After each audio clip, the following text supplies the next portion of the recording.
or it also empowers you to work politically, Absolutely. to be active in the political... Absolutely. Okay. So what part do you play, Katibu, in politics? Let me tell you, labor movement is perceived to be a pressure group. We are not like any other civil society. We operate under specific legislation. Very well known. We are reflected on what we do in the national constitution.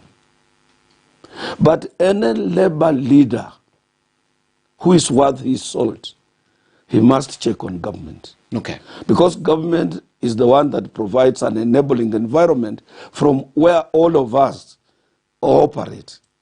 If you have a bad government, then it will be very difficult for you to better terms and conditions of service of workers. If you have a corrupt government, or government that is appetite with exploitation either of labor or maximization of the same government participates in, doing profit, competing with other members of private sector, then you would have a lot of problem. Okay. And as a Kenyan, I have history of our country. I have history of our leaders. I know each and everyone.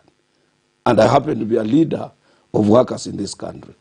So first and foremost, I must know who is going to be the president of the Republic of Kenya. And that's where the problem lies, Katibu, because even right now, as the Secretary General of KOTU, you have taken a political stand. Just in case your political stand doesn't go the direction you want, you are definitely partisan. Does it allow you also to play when you're partisan? Let me tell you, I'm a bad loser, Ken. I don't like losing. Therefore, I don't gamble. And whatever I do, I don't do it if, or in the event. There is nothing like that. In the event Ken Mijungu is elected, how will you? I don't gamble. I have never gambled. But you have been a KANU supporter. I served Kenyatta. Yes. I served Moi. I served Kibaki. And you're still a KANU member? I'm serving Uhuru. Yes. Because I don't gamble. But you're a KANU member? Absolutely. You lost in 2002. I have accepted that. Yes, so you lose. No, but I knew we were going to lose. And you still I prepared myself for that losing. I don't like losing. How do you transition then? Just in case anything can happen, this election has been said is too close to call. You can't know the winning side as of now, unless you know something. I know the winning side. What is the winning side, Katibu? Tell me, are you a Kenyan? What is the winning side, Katibu? Let me ask you, are you a Kenyan? What is the winning side? If you are a Kenyan, you should be able to know the winning side of now. Today we had two major important rallies. One was in Kajiado, the other one was in Naivasha. Of the two leading horses, were you watching? Do you happen to come from a newsroom? Do you come from a media house? No, come on, Ken.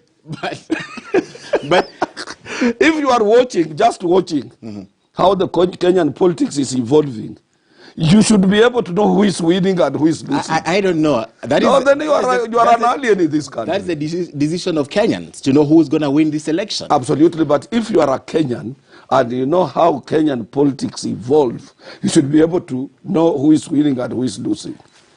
Perhaps educate me, from where you sit, who's winning the election and who's losing the election? 2014, I did say William Samoei Ruto will not be the president of Kenya. It has never happened. Where is he coming from? Come on, tell me, Ken, where does he come from? You can't come out of the blues and then you claim that you can be a president of the Republic of Kenya. All of these people who led us, including Moi was in KADU. KADU was an opposition party to KANU when we were getting independence. Mwai Kibaki went to the opposition. You know that? When he Uhuru Kenyatta. Yes. Led the opposition, even in the House. Raila, his headquarters has been in the opposition. What are the political credentials of William Samoei Ruto? What is his experience? Have you listened to him talking? The same message everywhere he goes, and he's bitter. And Kenyans are watching.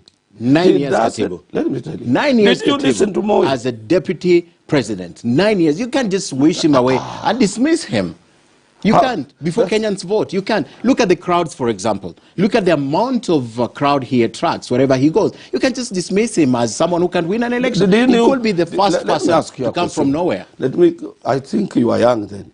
Did you know somebody in Kenya called Kenneth Stanley Njindo Matiba? Matiba? Yes. You knew him? Yes. Did you see where he came from overseas?